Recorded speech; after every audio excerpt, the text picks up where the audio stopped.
Hello and welcome to the 10 Commandments of streaming video for online courses. In this video we're going to talk about some of the thou shalt nots of producing video for online instruction. We hope you find this video entertaining as well as instructive. The first cardinal rule of streaming video is not to be boring. So if your video is boring, you're pretty much wasting everyone's time. Hi, my name is Henry Borman. This lecture and the succeeding ones are a series of lectures on toxicology. The objectives of these lectures are that you And while it is important to not be boring, you also don't want to be too enthusiastic. Ready, set, go! Good morning, class. Today we're going to learn about lots of theories related to health behavior. And after you learn about all those theories and how you can change behavior for the better, we're going to take a test. Let's everybody say yay! Good night, stars. Good night, air.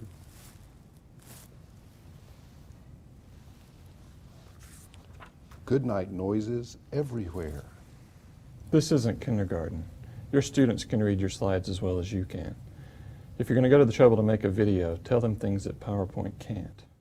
Okay, next line. Key characteristics of successful applications. Well-researched proposal topic, highly qualified applicants, well-described capabilities, well-organized, focused, visually appealing proposal. You took me all night long. Some things just don't work outside of their original context. Remember this when you translate your traditional instruction into the online environment.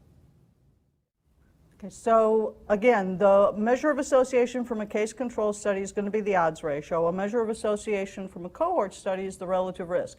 Where we're going to go on from that material in today's lecture is, wait a minute, how many times do I have to tell you people, I don't want you wearing hats in this classroom? Take it off. Okay, you too, Thor, that goes for you too. No hats. A widely accepted rule of thumb for video lectures is to limit the video to 15 to 20-minute segments. And this does not mean to give a 2-hour lecture divided into 8 15-minute segments.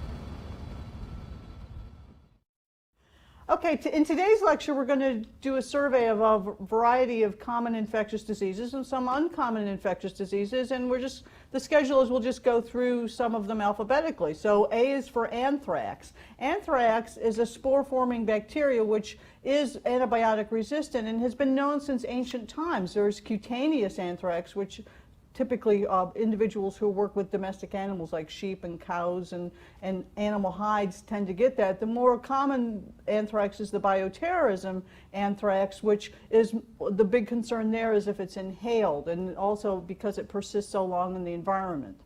Another disease which has captured the American's public, H, is the hantavirus. Hantavirus is a virus which is transmitted by inhalation, typically of dust particles which have been contaminated with the urine from deer mice. And it was first discovered in the United States in the Four Corners area in a Navajo population. And then finally, or not finally, Y would be Yersinia pestis, which is plague. Yersinia pestis, which we think... You will also want to limit the amount of motion in your video. Not only does motion render quite blurry when it's streamed, excessive motion can also lead to other undesirable effects. 50% that the two affected children get the same marker allele, more than 50%. So let's suppose we see in 100 of these families, 61... We're going to talk about infectious disease definitions. Infection is simply the ability of an organism to establish itself in a host. But all infections do not constitute disease, and a premier example of that is that you can have HIV, but you not have AIDS. While cell phones are an undeniable fact of everyday life, it's generally a good idea not to bring yours to the studio. We're talking today about program evaluation and why we might want to do that in public health. And there could be lots of different reasons for evaluating our programs, and they really kind of fall into two different categories.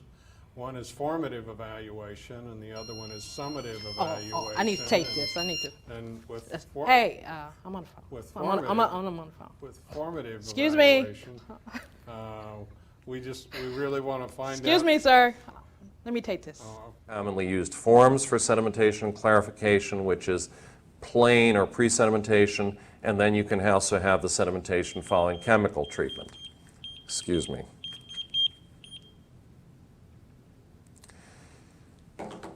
Sorry about that.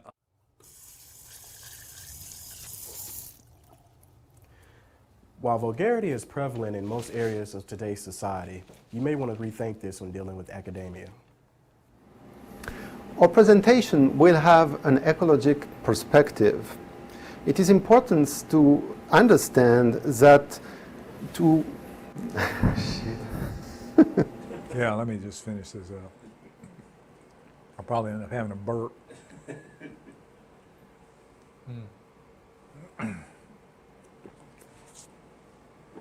My mouth was dry as cotton from the last class, so don't get that on.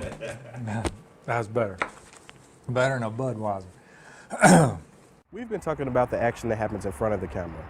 Now let's look behind. Framing is an essential part of streaming media. Proper lighting is also an essential element for good video. Agent and therefore could be potentially infectious. Depending on whether you're watching this particular.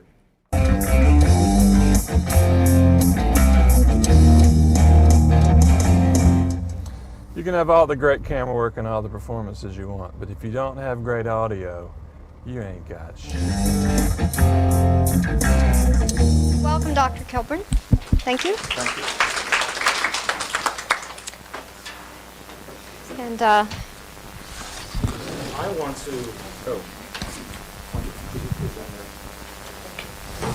I've never needed a pointer.